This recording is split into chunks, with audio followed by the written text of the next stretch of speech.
Hello friends, welcome back to my channel. आज का हमारा फर्स्ट टॉपिक है बिजनेस लैंग्वेज एंड प्रेजेंटेशन, यानी कि व्यावसायिक भाषा और प्रस्तुति। Business language is formal, clear and concise language used in corporate communication. यानी कि व्यावसायिक भाषा क्या होती है, वह औपचारिक होती है, स्पष्ट और संक्षिप्त भाषा होती है जो व्यापारिक संवाद में प्रयुक्त की जाती है। यानी कि जो आप अपने बिजनेस में यूज करते हैं वो आपकी व्यावसायिक भाषा कहलाती है। A good presentation supports the message with structure and visuals.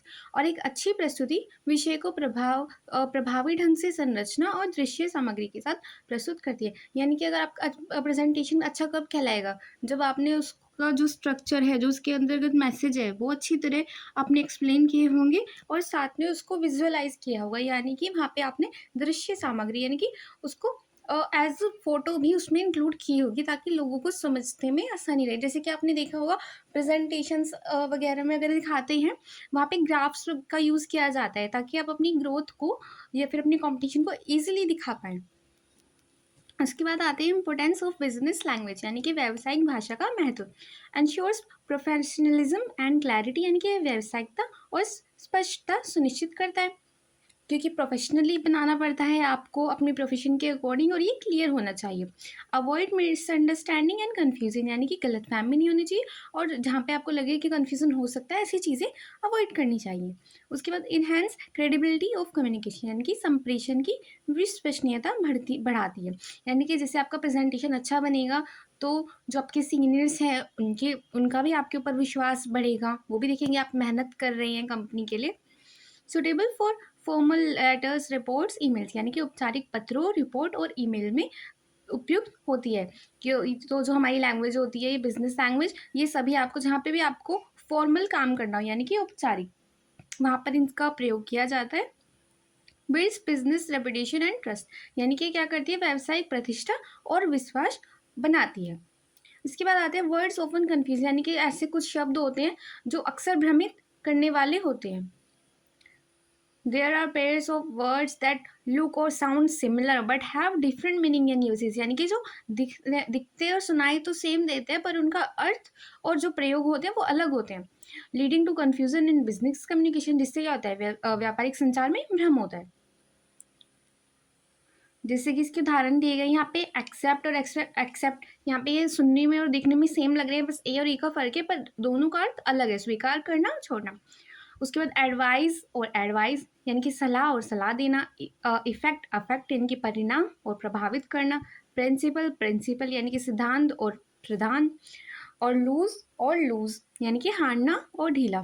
तो ये सब क्या होता है, जो दिखने में सिमिलर लगते हैं, सुनने में सिमिलर लगते हैं, पर इनका अर्थ अलग होता है। तो ऐसे वर्ड्स का हमें ध्यान देना चाहिए अपनी लैंग्वेज में, अपने अगर हम कुछ रिपोर्ट्स वगैरह लिख रहे हैं, ताकि कोई कन्फ्यूज़न ना हो।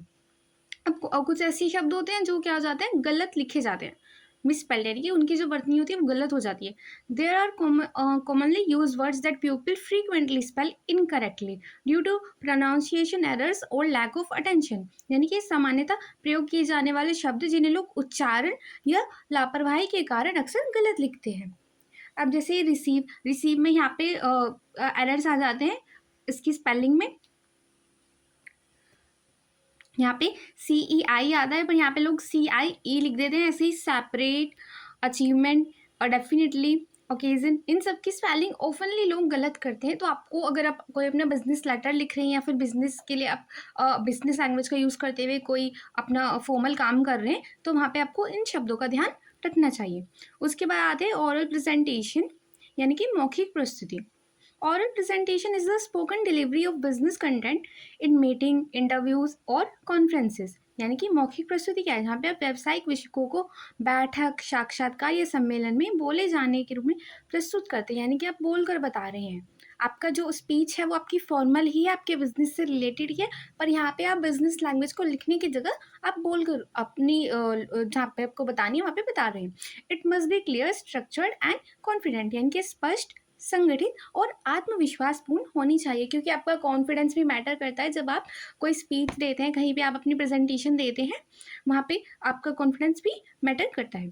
उसके बाद इसके की पॉइंट्स क्या होते हैं, इम्पोर्टेंस, यानी कि बिल्ड्स इम्पैक्ट एंड एंगेजमेंट, यानी कि इसका महत्व क्या होता है, प्रभाव और भागीदारी बनाता है। उसके बाद इसकी विशेषताएं क्या होती है, clarity, confidence and eye contact, यानी कि जब आप अपनी प्रेजेंटेशन देते हैं तो वो क्या होनी चाहिए, स्पष्ट होनी चाहिए, आप में कॉन्फिडेंस होना चाहिए और आप एक आई कॉन्टैक्ट अब लोगों से बनाते हैं ताकि उनको लगे कि आप नर्वस नहीं हैं। उसके बाद प्रेजेंटेशन का आपका प्लान भी होना चाहिए। ये कैसे होता है, सबसे पहले आपका इंट्रोडक्शन होना चाहिए कि आप किस टॉपिक पर बताने वाले हैं। उसके बाद आपकी बॉडी, यानी कि आप जिस भी टॉपिक पर बताने वाले हैं उसके बारे में आपको जो भी बताना है वो, और एंड में कंक्लूजन यानी कि निष्कर्ष। उसके बाद आते हैं power points, aid structure and visual clarity, यानी कि संरचना और दृश्य स्पष्टता जोड़ता है।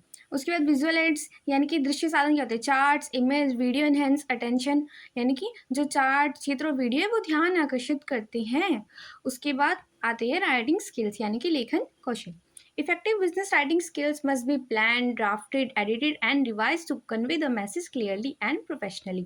यानी कि प्रभावी व्यावसायिक लेखन में योजना बनाना, प्रारूप बनाना, संपादन और पुनः निर्माण करना शामिल होता है जिससे संदेश स्पष्ट और व्यावसायिक तरीके से प्रस्तुत हो सके। यानी कि सबसे पहले क्या करेंगे आप, पहले आप प्लान करेंगे कि आप किस बारे में लिखने वाले हैं। उसके बाद आप अपना ड्राफ्ट बनाएंगे, यानी कि वो आपका एक्चुअल फाइनल जो होगी आपकी रिपोर्ट वो नहीं होगी, सबसे पहले आप उसको बनाएंगे। फिर आप उसको चेक करेंगे, उसमें जहाँ पे कुछ एडिट होना होगा, जहाँ पे कुछ मिस्टेक्स होंगे उनको ठीक करेंगे। फिर उसके बाद उसको दोबारा से जब वो बन जाएगी उसको रिवाइज करके फिर आप अपना मैसेज क्लियरली और लोगों तक भेज सकते हैं। इसके बाद आते हैं प्लानिंग बिजनेस मैसेज, यानी कि व्यावसायिक संदेश की योजना कैसे बनाती है। सबसे पहले आइडेंटिफाई पर्पस एंड ऑडियंस, यानी कि उद्देश्य और पाठक की पहचान करें कि किस व्यक्ति को आप भेज रही हैं और आपका उद्देश्य क्या है। उसके बाद ऑर्गेनाइज कंटेंट लॉजिकली, यानी कि विषय वस्तु को तार्किक रूप से व्यवस्थित करें, यानी कि आप अगर आपको कुछ लेटर भेजना है वो लॉजिकल होना चाहिए। उसके बाद choose formal tone and language, यानी कि औपचारिक भाषा और शैली चुनिए। अगर आप बिजनेस का कोई काम कर रहे हैं वहाँ पे आप अगर प्रोफेशनली काम कर रहे हैं तो वहाँ पे आपको फॉर्मल टोन, अपनी फॉर्मल लैंग्वेज यूज़ करनी चाहिए। और अगर आपका कोई इनफॉर्मल काम है वहाँ पे आप अपनी फ्रेंडली लैंग्वेज यूज़ कर सकते हैं, यानी कि जो आपके बिजनेस से रिलेटेड ना हो। Use bullets and headlines for clarity, यानी कि स्पष्टता के लिए बुलेट्स या शीर्षक प्रयोग करें। उसके बाद keep message concise and direct, यानी कि जो आपका मैसेज हो, संदेश हो, वो संक्षिप्त यानी कि छोटा हो और सीधा हो, डायरेक्ट। उसके बाद आते हैं री राइटिंग एंड एडिटिंग, यानी कि पुनर्लेखन और संपादन। रिमूव अननेसेसरी वर्ड्स, जो भी आपके अनावश्यक वर्ड हैं जो आपके मैसेज को ज़्यादा बड़ा बना रहे हैं, जितनी आवश्यकता नहीं है आप उनको हटा दें। या फिर कुछ लाइन्स होती हैं जो आप बार बार आपको लगता है कि ये बार बार आ रही हैं, आप उनको हटा सकते हैं। उसके बाद करेक्ट ग्रामर एंड स्पेलिंग, फिर आपको देखना पड़ेगा कि आपकी जो ग्रामर है, जो आपकी स्पेलिंग्स है वो सब ठीक है या नहीं। उसके बाद यूज़ प्रोफेशनल टोन, यानी कि पेशेवर भाषा प्रयोग करें, यानी कि आपको फॉर्मल लैंग्वेज में लिखना पड़ेगा, बिजनेस लैंग्वेज में लिखना पड़ेगा। उसके बाद इम्प्रूव सेंटेंस फ्लो, यानी कि वाक्य प्रभाव को बेहतर बनाएं। अगर आपको एक टॉपिक पर अगर आप कुछ बात कर रही हैं, आपको 3-4 टॉपिक ठीक उस लेटर में लिखने हैं, तो आप अगर एक टॉपिक से रिलेटेड जितनी भी बातें हैं, जो भी पॉइंट्स हैं, वो एक बार एक जगह लिखें, फिर दूसरे टॉपिक से रिलेटेड पॉइंट्स दूसरी जगह लिखें। ये नहीं कि आपने एक बात स्टार्ट की उसके बाद दूसरी बात कर ली, फिर पहली वाली बात के पॉइंट्स आप बाद में लिख रहे हैं, तो इससे सेंटेंस के फ्लो नहीं बन पाएंगे। उसके बाद चेक फॉर कंप्लीटनेस, यानी कि संदेश की पूर्णता जांच करें। उसके बाद आते हैं first draft and final draft, यानी कि प्रथम मसौदा और अंतिम मसौदा। First draft captures through ideas, यानी कि जो आपने सोचा, आपको लगा कि आपको उस चीज़ पर लिखना चाहिए, आपको जिस चीज़ पर लिखना था या फिर आपको लगा ये सब लिखना चाहिए, आपने उसको एज ड्राफ्ट यानी कि एक तरह से अपने विचारों को लिख लिया। उसके बाद फाइनल ड्राफ्ट क्या होता है, इस पॉलिश्ड एंड स्ट्रक्चर्ड, यानी कि जो अंतिम मसौदा है वो परिष्कृत और संरचित होता है। यानी कि पहले में तो आपने सिर्फ सोचा और लिख दिया, फिर उसको एडिट करा, उसमें जो चीज़ें ठीक होनी थी वो करा, उसके बाद आपका फाइनल ड्राफ्ट बनकर तैयार हो गया, जिसमें अब आपको कुछ ठीक नहीं करना है, वो आपकी फाइनल रिपोर्ट की तरह बन चुका है। ऐड विजुअल्स इफ नीडेड, अगर आपको लग रहा है किसी चीज़ को एक्सप्लेन करने के लिए, किसी चीज़ को अच्छी तरह समझाने के लिए या फिर अपने मैसेज को इंटरेस्टिंग बनाने के लिए आपको दृश्य जोड़ने चाहिए, यानी कि पिक्चर्स ऐड करनी चाहिए, विजुअल्स ऐड करने चाहिए, तो आप वो भी कर सकते हैं। फोकस ऑन पर्पस क्लैरिटी, यानी कि उद्देश्य की स्पष्टता पर ध्यान रखें, यानी कि जिस उद्देश्य से आप अपना जो लेटर है वो लिख रहे हैं उसी उद्देश्य पर रहें। उसके बाद प्रूफ रीड बिफोर सबमिशन, यानी कि सबमिट करने से पहले प्रूफ रीड करें। उसके बाद आते हैं ऑफिस कॉरेस्पॉन्डेंस, यानी कि कार्यालय पत्राचार। Office correspondence refer to official communication within or outside the organization for record keeping orders and instruction.